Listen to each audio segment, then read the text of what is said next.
Mark Twain Selected Works. Autobiographical Dictation of January 23, 1907. Haywire Bowling Setup.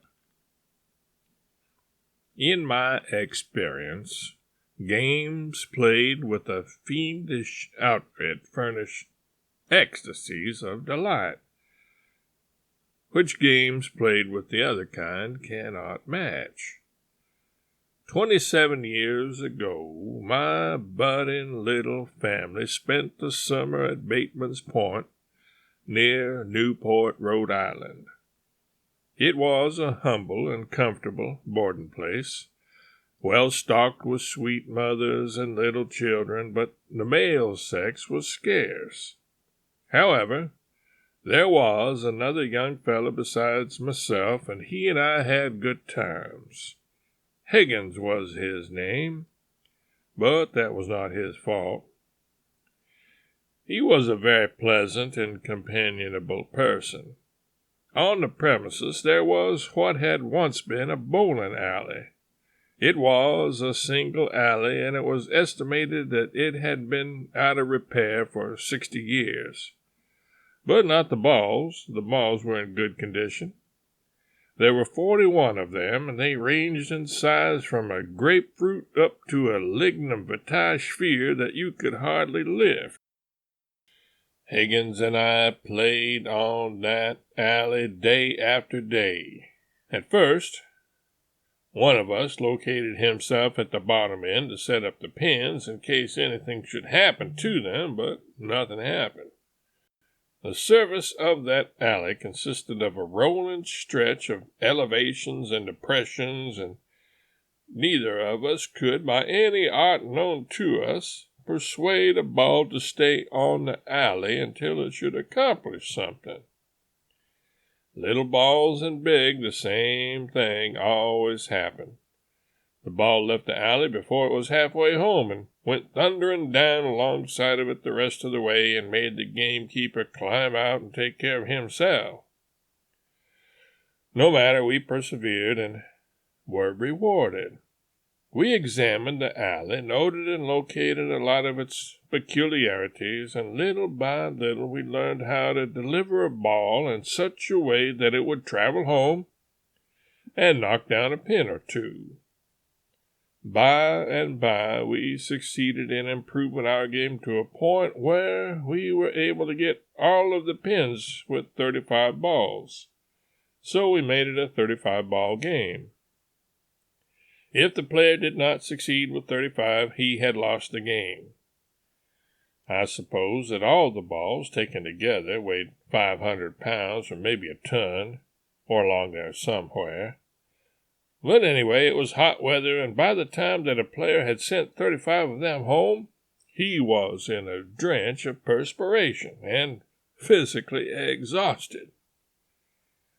Next, we started cocked hat. That is to say, a triangle of 3 pins, the other 7 being discarded. In this game, we used the 3 smallest balls and kept on delivering them until we got the 3 pins down. After a day or two of practice, we were able to get the cheap pin with an output of 4 balls, but it cost us a great many deliveries to get the other 2. But by and by we succeeded in perfecting our art. At least we perfected it to our limit. We reached a scientific excellence where we could get the 3 pins down with 12 deliveries of the 3 small balls, making 36 shots to conquer the cocked hat. Having reached our limit for daylight work, we set up a couple of candles and played at night. As the alley was 50 or 60 feet long, we couldn't see the pins, but the candles indicated their locality. We continued this game until we were able to knock down the invisible pins with 36 shots. Having now reached the limit of the candle game, we changed and played it left-handed. We continued the left-handed game until we conquered its limit, which was 44 shots. Sometimes we sent down a succession of 15 balls without getting anything at all. We easily got out of that old alley 5 times the fun that anybody could have gotten out of the best alley in New York. One blazing hot day, a modest and courteous officer of the regular army appeared in our den and introduced himself. He was about 35 years old, well-built and militarily erect and straight, and he was hermetically sealed up in the uniform of that ignorant old day, a uniform made of heavy material and much properer for January than July. When he saw the venerable alley, and glanced from that to the long procession of shining balls in the trough, his eye lit with desire, and we judged that he was our meat. We politely invited him to take a hand, and he could not conceal his gratitude, though his breeding and the etiquette of his profession made him try. We explained the game to him and said that there were 41 balls, and that the player was privileged to extend his inning and keep on playing until he had used them all up repeatedly, and that for every 10 strike he got a prize. We didn't name the prize. It wasn't necessary, as no prize would ever be needed or called for. He started a sarcastic smile, but quenched it, according to the etiquette of his profession. He merely remarked that he would like to select a couple of medium balls and 1 small one, and that he didn't think he would need the rest. Then he began, and he was an astonished man. He couldn't get a ball to stay on the alley. When he had fired about 15 balls and hadn't yet reached the cluster of pins, his annoyance began to show out through his clothes.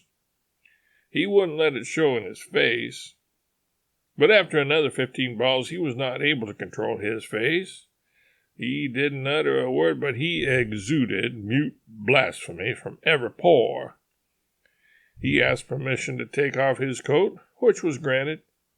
Then he turned himself loose with bitter determination, and although he was only an infantry officer, he could have been mistaken for a battery. He got up such a volley and thunder with those balls. Presently he removed his cravat. After a little he took off his vest, and still he went bravely on. Higgins was suffocating. My condition was the same, but it would not be courteous to laugh. It would be better to burst, and we came near it.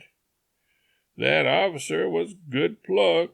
He stood to his work without uttering a word, and kept the balls going until he had expended the outfit 4 times, making 4 times 41 shots.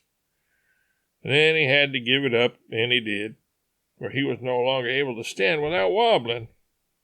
He put on his clothes, bade us a courteous goodbye, invited us to call at the fort, and started away. Then he came back and said, "What is the prize for the 10 strike?" We had to confess that we had not selected it yet. He said gravely that he thought there was no occasion for hurry about it. I believe Bateman's Alley was a better one than any other in America in the matter of the essentials of the game. It compelled skill. It provided opportunity for bets. And if you could get a stranger to do the bowling for you, there was more and wholesomer and delightfuller entertainment to be gotten out of his industries and out of the finest game by the best expert, and played upon the best alley elsewhere in existence.